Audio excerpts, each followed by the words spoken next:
And I understand you're the coordinator of the longest walk. Can you tell us what it is, what's the purpose behind it, and how can the American people and people around the globe stay in contact with you and the walk?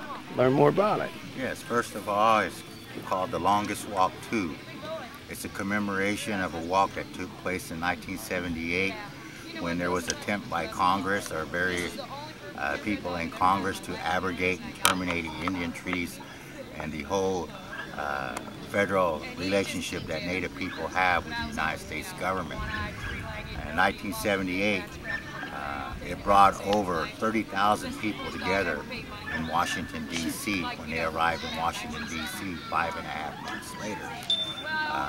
Today, we organized a walk called the Longest Walk 2 to bring, not only to commemorate the walk of 1978, but also to bring attention to some of the issues that many of our people are still faced with today.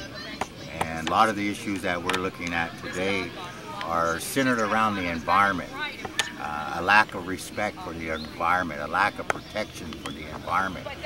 And many of these issues in some way affect Native people, because when we talk about the environment, we also talk about sacred areas, sacred places, sacred sites.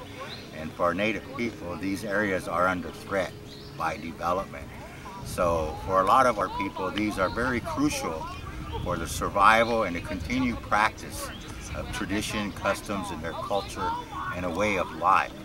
So without these sacred areas and these sacred places, you know, many of our people would have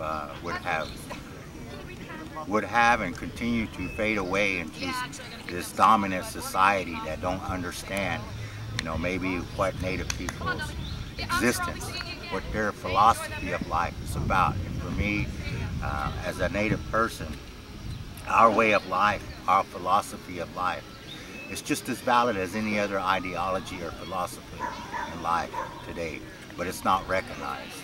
So today, recognition is one of the, I guess, issues that we like to bring attention to the American people, to the American public.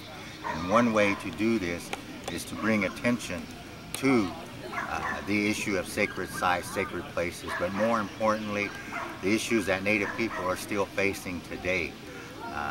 We can talk about the treaty issue, we can talk about water rights, we can talk about religious freedom. These are still many of the major issues that our people are still dealing with today.